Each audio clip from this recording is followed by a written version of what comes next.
Hello, Lisa here. Welcome back to my channel, or welcome if this is your first time stopping by.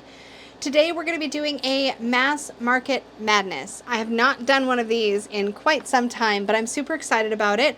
This is a video series where I like to share with you just a handful of just amazing, affordable, mass market tarot and oracle decks that I personally recommend. I'll talk through them and why I recommend them and why I think they're special or worth taking a look at. But as always with any sort of like group roundup video like this, just keep in mind these are my opinions, and obviously you need to figure out what works for you, but I'm just going to share what I love about these decks and why I think they're a good purchase. And so yeah, just a bit of a review of some of my favorite mass market decks of the last several months. As always, I will have links down below for everything I mention here, and let's get into it. Before we jump into the decks, let's talk about something that is super affordable, really fun to use for divination, and worth taking a look at. The dice casting system that Dawn Michelle and I created. If you missed my whole video about this, I will link it up in the cards. This is absolutely free. There's no upsell. There's no secret trick. There's nothing. It literally is just something that Dawn Michelle and I are really, really proud of. This is the printed out version, the printer friendly version. It looks great digital. It's got all kinds of clickable links. Dawn and I both did a video about it, so I'll link both of our videos somewhere down below as well. But this is a system based on doing divination with tabletop role-playing dice. And it's so fun. It's a really, really great system with a lot of depth to it. We're super proud of it. We've been using it a lot over the past several months, and you can get a set. This is not a cheap set, which is probably a really bad example for this. But you can get a bundle of really inexpensive tabletop role-playing dice or D&D dice right on Amazon or from a local seller for really cheap. They are definitely cheaper than a mass market deck typically for one set of dice. So they're very inexpensive, and the guide itself is free. So if you want to check it out, check out Dawn Michelle and my videos, and check out the free guide, which I will link down below. Again, there's no email sign up, like there's nothing. It's just a goodie. It's just for free, but I'm proud of it, and I wanted to show my petrified wood dice again because I love them. As a side note, Peggy's little, this is a plug, it's not an intentional plug, but her little mini bags, just so you know, hold more than one set of dice quite comfortably, but they make a nice little make a nice little dice bag. So anyway, that is just worth an honorable mention because it's really affordable and it's fun, and you can get dice so cheap, or you can get expensive dice, but you can get dice very, very cheap. All right, let's talk about decks. I'm still excited about it, and I wanted to share. So the first deck I want to talk about is the Tarot of a Moon Garden, the re-release, the recent re-release. I think the original version of this is out of print now. I could be wrong. Now, the re-release is in such a cool, funky size and shape. You can see it obviously here. It is, let me just zoom us in a little here so you can see it a little better. I'll bring my candle in. Now, for reference, let me just show you one of my own tarot cards, if I can get one out. Okay, so here is a standard tarot card, and here's the Tarot of a Moon Garden. Here's what the backs look like. So it's taller than a standard tarot, and then it's also narrower, you can see. So it's really kind of a cool shape. Fun fact about the Tarot of a Moon Garden re-release, it is linen. So this feels like a black core linen. It does not feel like it's got a lot of bend to it. It feels really malleable. It's also got kind of a matte finish, so it's quite nice. It feels just really, really good to shuffle, even though it does have a metallic gilding, which, I mean, it's a bright shiny purple. It's beautiful. But this deck, even though it's a little bit tall, now my hands are bigger, so, but it just shuffles so well. It fans beautifully. But I love this for a number of reasons. First of all, this deck has been out for a long time in its other format, in its more traditional tarot shape, and I have had it. I had a copy of it for a long time, and I rehomed it because I hated the borders. Well, they took the borders off and they re-released it in this cool shape. This is a Pipish deck, but it's absolutely beautiful. I adore it. And I struggled a bit with it when I first had it, but I love it. It's kind of like Pips with a purpose. Like we see here, for example, in a traditional Waite-Smith Seven of Swords, you'd see a character carrying away 5 swords, leaving 2 behind. Here, 5 swords are flying away. These little dragonfly swords are flying away. 2 are being left behind. And so the meaning is still there, even though they're pippish, which I think is really cool. And there's not a ton of decks that do that. Also, it's packed full of unicorns, so you know it's going to totally be my jam. I really like it. Now, the other cool thing about the re-release, besides the fact that, oh my gosh, flashback to like 1990s tarot decks, but it came with one of those fold-out sheets. I don't have it with me, but it came with one of those fold-out sheet, like spreadsheet things that used to be all the rage in the decks that were coming out in the 90s. So that was a fun throwback. And in the re-release, you also get a really nice full-color guidebook that gets into all of the cards. And what's really amazing is that every single card has a ritual. So you get the rendering, which talks about the art, the reading, which talks about the meaning of the card, and then a little ritual. This is about calming a storm. It's pretty awesome. And I'm pretty sure this is a guidebook that originally came with this deck in its first iteration when it was out as a deck and book set, but I wasn't able to get a copy with a book because that version of the deck had been out of print for a long time. So love this. It's a really fabulous purchase from US Games. I think this is a little bit, some of these linen decks that have been coming out, like these linen deck sets from US Games, have been a little bit on the pricier side. So this may be a little higher end for mass market, but I think quality wise and just aesthetics wise, I think this is a really worthy purchase. Personally speaking, I do not regret it one bit. And I really like having decks like this to draw on when I want to get a clearer, I guess a less busy message. I'm looking for something straightforward. And yeah, I absolutely love this deck. So glad I bought it, and I think it's a great buy. I'm going back and forth between Tarot and Oracle, you know, just to keep things interesting. This one is a really recent purchase, and I'm so freaking excited I bought it. This is the Rainbow Brain Skull Oracle. This one just came out in, at least in Canada, I think it only came out in June, I want to say. Maybe even early July. It's got a holographic box. We love that. And it does have holographic edging on the cards. I did actually use this in my last monthly member readings for Magical Unicorns and up, and it read great. I don't think I pulled it a ton, but it was wonderful. I love how it reads. It's very fun. Now, if you're not the type that likes Oracle decks that are like the typical type, where they're kind of positive, a little fluffy, a little on the nose maybe, or a little too, I don't know, like cookie cutter, this is a really, really fun addition. First of all, there's a ton of cards. Say how many? 72. There's a ton of cards, which we love that. We love that, especially in a mass market Oracle deck. And the meanings on these cards are so incredibly creative and fun. So this actually says Power Satch Kids, which is hilarious. But this says Not Enough, the Everyone Story. This one says Evolve into Non-Complainer. Out Argue, Bad Narrative and Head. And this is like layers of the self, with the top being I am brand new. Then it's teenager me, childhood me, baby me, a source. You choose every piece of content you consume. I love control, wish I had some. Some in the otherworldly. I mean, it's so good and so out of the box. I love this. It's your own responsibility to expand instead of just contracting. There's no such thing as the end. Only the strangest change there has ever been, or there has ever been. Good. Just been looking at screens a lot. Like, it's good. It will definitely call you out for sure, but in a really playful way. And the guidebook is great. I will say I'm not a big fan of guidebooks that do black backgrounds with white text because it is a little bit harder to read, but the guidebook does offer a little something extra. I'll be honest though, I haven't really needed or felt the desire to look at the guidebook because I think the cards are just on point. Also, this kind of thing I think pairs with a lot of different types of decks, especially I think it does really well paired next to modern decks like This Might Hurt Tarot or Unfolding Path Oracle. Well, maybe not Unfolding Path, it's iffy, but like the Adventure Tarot, there's a bunch of decks. I don't know. I just feel like it's fun, it's relatable, it's modern, but it's got a point of view.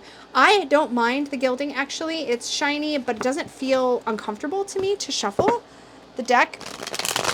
Like it's nothing fancy in the cardstock. It's a little bit on the stiff side maybe, but this feels like an indie deck, if I'm being completely honest. Between the box and the number of cards and just everything this deck has to offer, for a mass market price, I think this is really cool and worth taking a look at. And I will say, when I first saw this pop up, I didn't think it was going to be for me just by the name, but when I saw a look at some of the preview cards, I was like, oh my gosh, this is so great. So yeah, Rainbow Brain Skull, I think it's pretty great. This one came in for me, I believe, last summer. late last summer, but I really love it, and it's continued to be something that has been a bit of a mainstay for me in my practice. This is the Cozy Witch Tarot by Amanda Lovelace.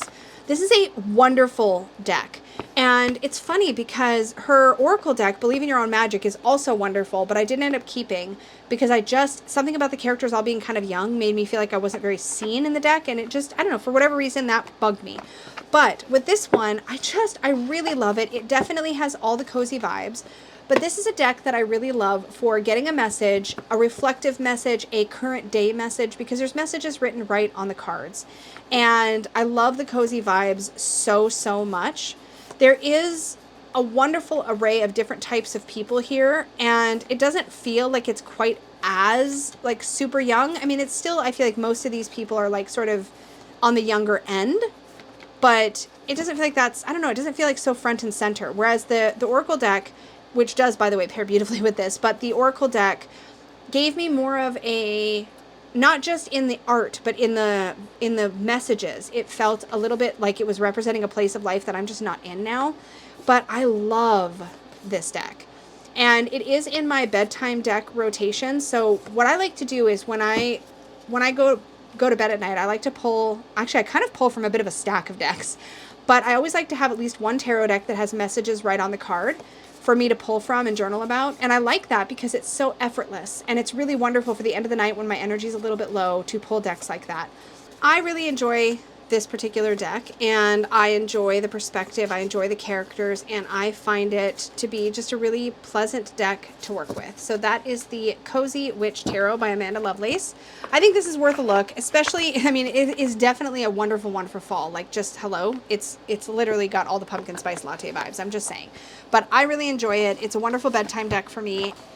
I'm actually going to keep this deck out, I just realized, because the next deck that I'm about to recommend I think will pair really nicely with it from what I've heard. So we're going to make a couple of piles and just kind of put them here while I talk about the next deck so that I'm ready to go for pairings. So the next one is the Magical Spirit Oracle. So the story with this deck is that I completely slept on this. I saw it. I thought it was right up my alley. It's called the Magical Spirit Oracle, The Brilliance of You. Awaken your magic and remember who you really are. This is a self-worth, self-love, self-discovery themed oracle deck. Why I slept on it is because it was very brown. And I realize how hypocritical that is because so is the Cozy Witch, right? It's got that kind of tan, kind of earthy color palette. Listen, I don't know what my problem is, but I slept on it. And then when Dawn Michelle was in town visiting, we saw this at a local metaphysical store, and I started looking at it, and I was like, why didn't I get this? And she's like, I don't know, it's right up your alley. What I love is that if you focus on the center, you'll find that there's a message in the artwork itself. You can also look at the title of the card and the keywords underneath. So here we have growing pains, healing, patience, and unconscious. And then if you look up here, it says it's a process. And I find that the messages built into the artwork are my favorite part. So like here we have stay open to the good and beautiful things, and then it's underneath it's magic mushrooms. And then here we have it's time to come home.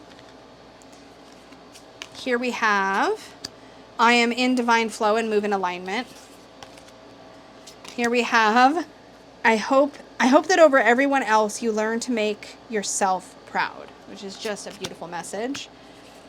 Don't worry, darling, you'll find your way. Trust in the places you feel guided towards with space, time, and self.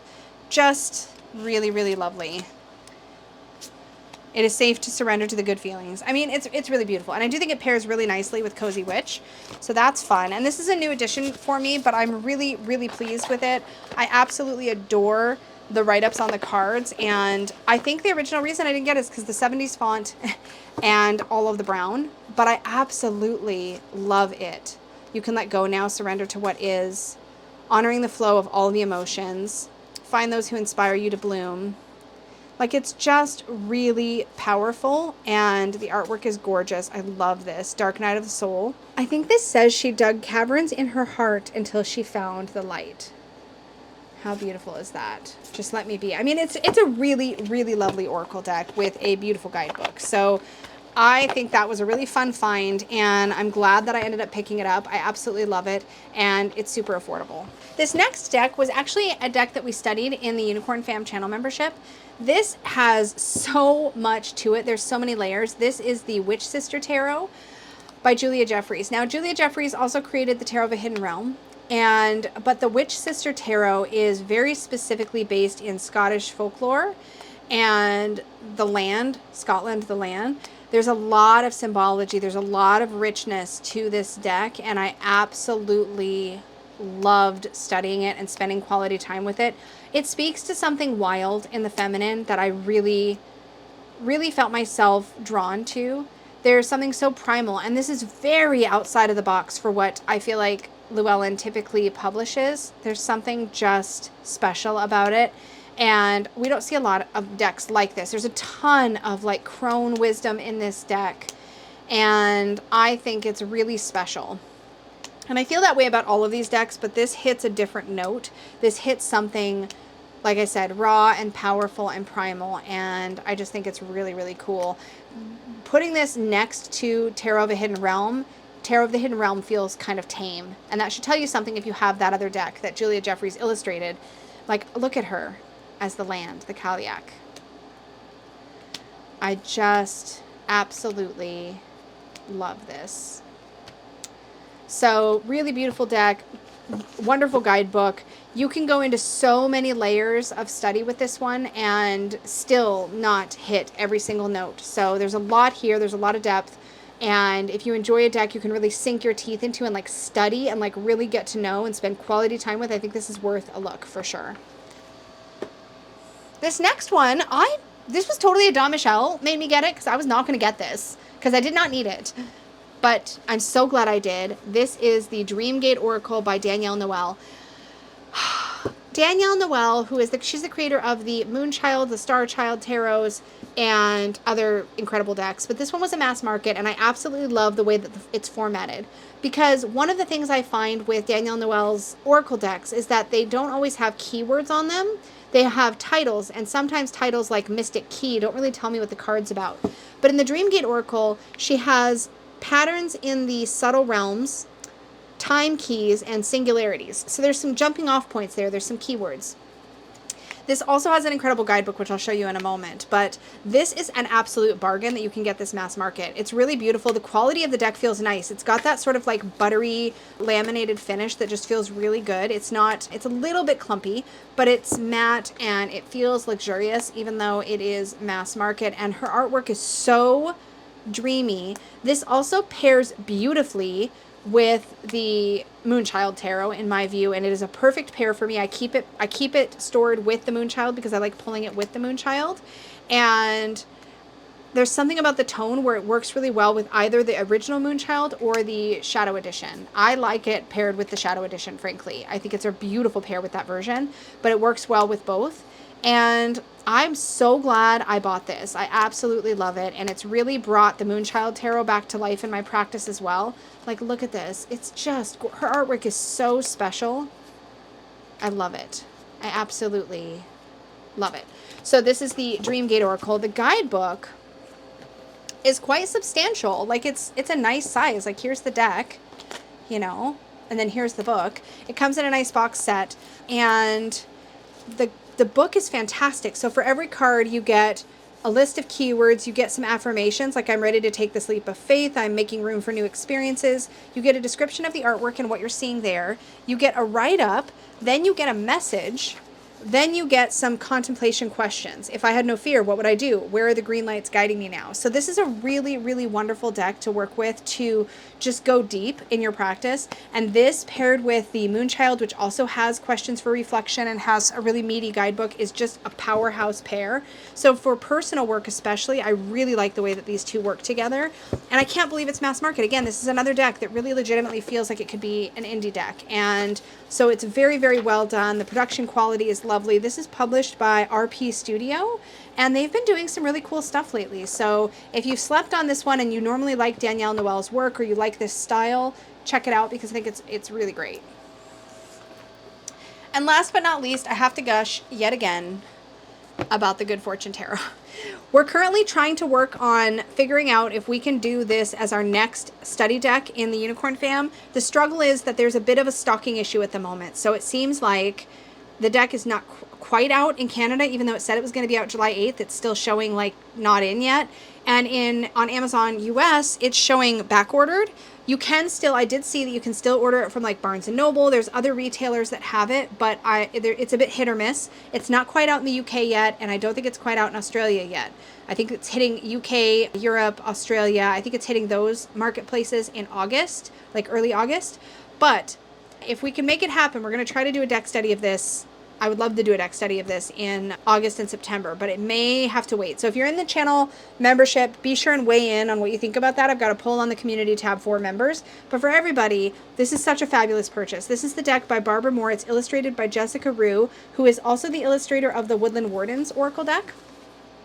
This is really unique, and I think what worries me is that people aren't going to recognize that it's unique because on its, I know that sounds bad, but like on its surface, I think a lot of people are going to focus in on the artwork and see another workhorse style Llewellyn deck, which it definitely is, but there's more than meets the eye. Look at this Two of Cups. First of all, there's more than meets the eye in general. The artwork has a lot of layers. There's a lot going on. There's a lot to dig into symbolically, but also what Barbara Moore has done with this deck is woven in the Marseille and also brought more of a bit of a fortune tellery vibe back to the tarot in a way that I think is really, really special. In fact, I watched a talk that Barbara Moore and Charles Harrington did at the Tarot Symposium in Oregon in, gosh, 2020, must have been 20, it might have been 2020? No, it must have been 2022. I can't remember, but I watched them speak, and they did a talk about sort of exploring the liminal space with tarot and with divination, and it was just a really fabulous talk, and this deck kind of reminds me of that talk. Actually, they spoke a lot about sort of the meeting place between the ways in which I feel like, at least this is what I took from it, I don't know that this is specifically what they were saying, but there's a meeting place, I think, between the way that we typically read tarot the most now, which is more of, I think, a contemplative approach. I think a lot of us tend to take a present day, learn about ourselves, personal development kind of approach to our tarot practice, which is beautiful. But there's also something to be said for reading the tarot as a way to tap into your fortune. And that is what the premise of this deck is, combined with the fact that we see a meeting between the Marseille and the Rider-Waite, or the Waite-Smith rather, tradition. And there's some just really cool symbolic things happening in the cards. There's a lot more than meets the eye here. For example, those of you who know the Waite-Smith tarot really well will know that in the Four of Swords, there's like a window or a stained glass. It looks like stained glass window to me. It may actually be like a painting or something. But there is a 3-letter word built into the artwork that says Pax, and Pax is Latin for peace. And so it's been worked into this card in such a cool way. There's really neat things happening, and like the fish on the Chariot in Cancer. It's just, I watch my deep dive if you want to hear me just gush and talk in detail and go through every card and like really talk about the symbology. That happens in my deep dive video, which I'll link down below. But this also has that linen finish cardstock. It's like classic Llewellyn, but with a linen finish. Shuffles absolutely beautifully, and this deck has recognizable imagery. Like, I feel like you're going to look at it and go, okay, I know I'm looking at the Knight of Wands. I know I'm looking at the Two of Wands. I know I'm looking at the Queen of Cups. Like, that part's fine, but there's more than meets the eye. And I think if you slow down and look at this deck, you're going to realize how much it has to offer, both artistically, but also in a guidebook that is focused on the idea of fate and fortune, and that pulls in the Marseille into and kind of weaves it in together. It's really unique. It's really cool, and I'm in love. So yeah, that is the Good Fortune Tarot by Barbara Moore with illustrations by Jessica Rue. And then of course, like, I mean, Jessica Rue's artwork is absolutely gorgeous. So I'm really excited about this. This is also something that just came in recently. I haven't found the perfect bag for it yet, but I will put it in a bag eventually. Y'all know my wife makes gorgeous bags. So that's happening, but oh my gosh, so many amazing things that have really delighted me in the mass market recently, for sure. And I just want everybody to be able to enjoy all the things that I am enjoying. So yeah, but also don't forget, go get you some dice and download Dawn and I's dice casting kit, dice casting a PDF, and learn about this system, or watch my video or her video about it. Super proud of it, super excited about it. But everything on the table here is so super affordable. So hopefully you found a gem in here. Please do share your favorite mass market finds in the comment section down below. Don't forget to like this video. And as always, an extra big thank you goes out to my Unicorn Fam channel members. Thank you so much for supporting my work here. And for everyone, I appreciate you so much. Until next time, may your magic always shine from the inside out. Bye.